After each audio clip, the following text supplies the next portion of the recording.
Хөдөлмөрийн гэрээг хугацаатай болон хугацаагүй байгуулдаг. Хөдөлмөрийн гэрээ дууслаа. Гэтэл нөгөө хүн одоо ажиллаа хийгээд идэг. Ажил олгогч нь ажлыг нь хийлгээд идэг. Тэгээ 3 сарын дараа чиний одоо хөдөлмөрийн гэрээний хугацаа дууссан. Чамайг ажлаа саллаа гэдэг юм асуудал ярьдаг. Энэ бол хууль бусаа. Яагаад гэвэл ажил олгогч хөдөлмөрийн гэрээний хугацаа дуусгаас өмнө тухайн гэрээг одоо дуусвар болгох тухай мэдээлэл өгөөгүй.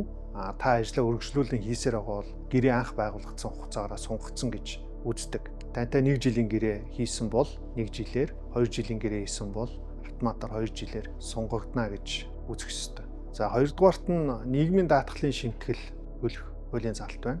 За нэг газар жил ажилдаг, 2 жил ажилдаг нийгмийн даатгалын шимтгэлийг нь цалингаас нь аваад идэг. За ажлаас гарсны дараа одоо тэтгэмж авах, бусад байдлаар одоо ингээ орон үүсгэн нийгмийн даатгал нь төлөгдөөгүй байдаг.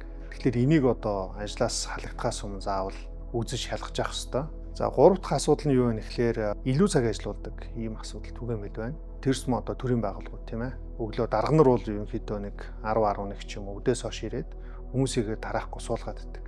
7 цаг болдог, 8 цаг болдог, зарим бүр 9-10 цаг болцсон болгодог. Тэгээ сарын эцэст одоо цалингаа ботхоор илүү цагийн мөнгө ороогүй байдаг. Хуулиараа бол хүнийг өдөрт 8 цагаар ажиллуулах ёстой. 8 цагаас дээш хугацаанд тухайн хүнийг ажил олгогчдод санаачлагаар ажиллуулсан бол илүү цагийн мөнгө заавал олох ёстой. Тэгэхээр энэ дээр манайх бас нэг анхаармаар байна. Могул Network YouTube хаягаас орж үзээрэй.